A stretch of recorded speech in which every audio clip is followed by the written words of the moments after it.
organ reproduksi untuk menghasilkan gamet atau sel kelamin, yaitu sperma pada laki-laki dan sel telur pada perempuan.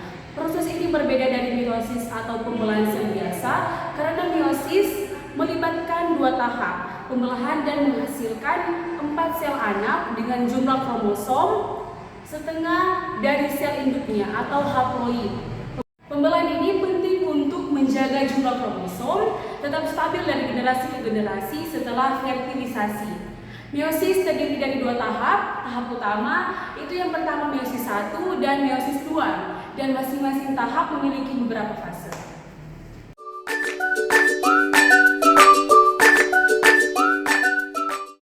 Dalam pembelahan reduksi memiliki beberapa tahap. Tahap yang pertama adalah meiosis 1. Nah, pada meiosis 1, kromosom dalam sel induk direduksi menjadi setengah jumlahnya. Nah, dalam meiosis 1 juga terbagi menjadi beberapa tahap. Tahap pertama adalah profase 1. Dalam profase 1 terdapat beberapa tahap. Yang tahap pertama adalah leptonema, yang dimana kromosom mulai mengembun dan menjadi terlihat. Kemudian ada tahap zigonema, yang dimana kromosom homolog atau sepasang kromosom yang memiliki gen serupa saling berdekatan dan berpasangan membentuk sinapsis. Pada tahap yang ketiga ada pakinema, yang dimana kromosom semakin memadat dan terjadi rekombinasi atau pindah silang antara kromosom homolog yang bertukar segmen DNA. Pada tahap yang keempat diplonema, yaitu tahap di mana kromosom mulai memisah sedikit, namun tetap terhubung pada titik yang disebut kiasma, yaitu terjadinya tempat crossing over atau tempat pindah silang. Pada tahap yang terakhir dalam profase 1 yaitu diakinesis, yang dimana kromosom semakin memadat dan nukleus serta membran inti mulai menghilang. Pada tahap yang kedua dalam meiosis 1 adalah metafase, yang dimana pada tahap ini pasangan kromosom homolog berjajar di bidang ekuator sel. Mikrotubulus spindle dari kutub sel menempel pada kinetokor kromosom homolog.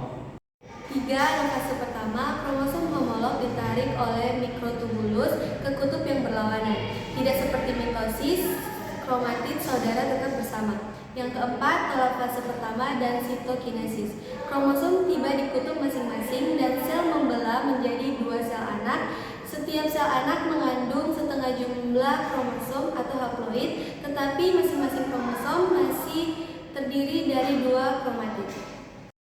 Selanjutnya yaitu meiosis 2 atau pembelahan ekuasional. Pada meiosis 2, kedua sel anak dari meiosis 1 mengalami pembelahan yang mirip dengan mitosis. Tahap-tahapnya adalah sebagai berikut.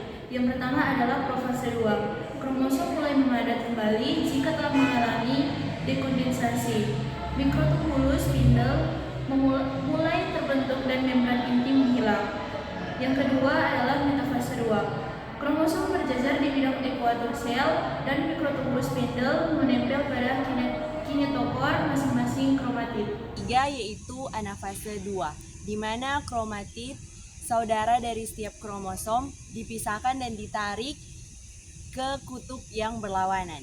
4 yaitu telofase 2 dan sitokinesis, di mana kromatid tiba di kutub masing-masing dan membran inti mulai terbentuk kembali dan sel membelah menjadi 2. Hasilnya adalah 4 sel anak dan masing-masing dengan jumlah kromosom yang haploid. Kita masuk di hasil meiosis. Meiosis menghasilkan 4 sel yang bersifat hiploid, yang berarti jumlah komponennya setengah dari sel induk diploid. Pada manusia, meiosis menghasilkan gamet dengan 23 kromosom, sehingga ketika sperma dan sel telur bertemu selama fertilisasi, jumlah yang kromosom kembali menjadi 46 diploid.